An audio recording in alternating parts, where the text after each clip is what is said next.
وہ سوچتا ہی رہ جاتا ہے، میں پروگرام بناتا ہی رہ جاتا ہوں، وہ پڑھتا ہی رہ جاتا ہے۔ ایسے جملے ہم اپنے ڈے ٹو ڈے لائف یعنی روزمرہ زندگی میں ضرور بولتے یا سنتے ہیں۔ ان جملوں کے لیے انگلش کا یہ اسٹرکچر یوز ہوتا ہے سبجیکٹ پلس ہیلپنگ ورب، جس کو آگزیلری ورب بھی کہا جاتا ہے۔ یہ ٹینس یا سبجیکٹ کے مطابق ہوتا ہے، یعنی ایز، ایم، آر یا ور، واز یا ویل ایٹسیٹرا۔ اس کے بعد لیفٹ کے بعد ورب پلس آئی این جی، جس کو جرنڈ بھی کہا جاتا ہے۔ جب ہم ورب کے ساتھ آئی این جی بولتے ہیں تو اس کو ورب پلس آئی این جی یا جرنڈ بھی کہا جاتا ہے۔ اچھی طرح سمجھنے کے لیے کچھ مثالیں دیکھتے ہیں۔ وہ سوچتا ہی رہ جاتا ہے، he is left thinking, he is left thinking. He یہ سبجیکٹ ہے، از یہ اس کا ہیلپنگ ورب ہے، اس لیے کہ ہی سنگولر تھرڈ پرسن ہے۔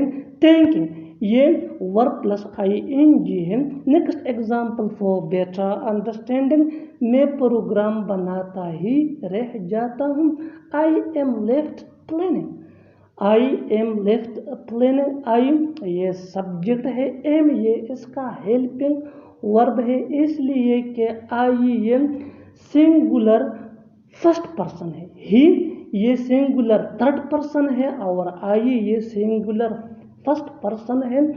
پلاننگ یہ verb plus I N G ہے۔ Next example for better understanding, وہ پڑھتا ہی رہ جاتا ہے، وہ پڑھتا ہی رہ جاتا ہے، he is left studying, he is left studying. He یہ سبجیکٹ ہے، ایز یہ اس کا ہیلپنگ ورب ہے، جیسا کہ ہم نے پہلے آپ کو بتایا کہ ہی یہ سنگولر تھرڈ پرسن ہے، اسٹڈیئنگ یہ verb plus I N G ہے۔